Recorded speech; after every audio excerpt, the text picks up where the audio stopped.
This morning, more than 200 cardinals gathered for a final mass at St. Peter's. In nomine Patris et Filii et Spiritus Sancti. Before, just moments from now, 133 of them, the electors, will process into the Sistine Chapel to perform their ancient duty, electing a new pope in the sacred and secretive ritual known as the papal conclave. Rows of tables with place cards and voting sheets now line the more than 500-year-old chapel, and under Michelangelo's Last Judgment, they will take their solemn vow of secrecy. No phones, no computers, no televisions, completely isolated from the outside world. After the vow, we'll hear the famous words, extra omnes, everybody out. Extra omnes. The doors are closed and the conclave begins.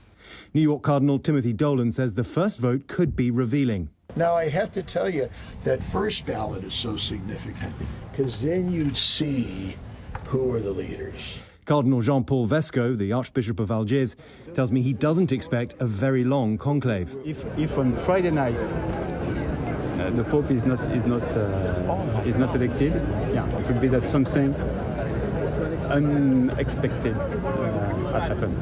These ancient halls will now go into effective lockdown. Jamming technology will ensure no service. The chapel and sleeping quarters swept for bugs, and the small number of assistants, housekeeping and medical staff tending to the electors have also sworn to secrecy. One of the final acts before conclave begins, the doors to the Apostolic Palace sealed with the words conclave and 2025. This conclave will be like no other. 133 cardinals voting, 80% of them were appointed by Pope Francis.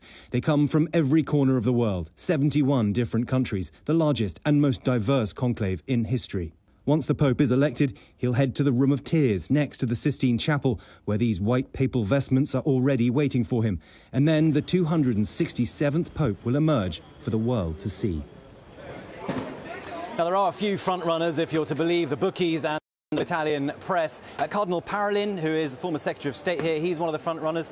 Cardinal Tagle of the Philippines, he would be the first Asian pope and a reformer in the kind of image of Francis. But the truth is, no one knows. And actually, I've been speaking to cardinals here all week. The overwhelming sense is that, they are not going in with an individual in mind necessarily. And that wasn't the case back in 2005, for example, when Benedict was chosen. George? James, so many of us have seen a version of this in the movie Conclave, but walk us through the voting process. Yeah, so tonight we will have the first vote. It'll take place at around 6 o'clock here. We don't know exactly when. That's midday Eastern. We'll be right here covering it. That should we'll have about an hour until we see smoke. Again, probably black smoke, but again, we don't know.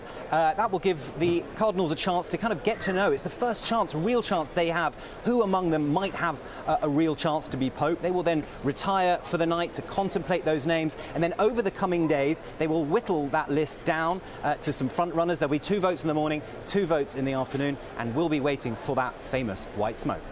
George? James Longman, thanks. Michael? As James said, no one knows.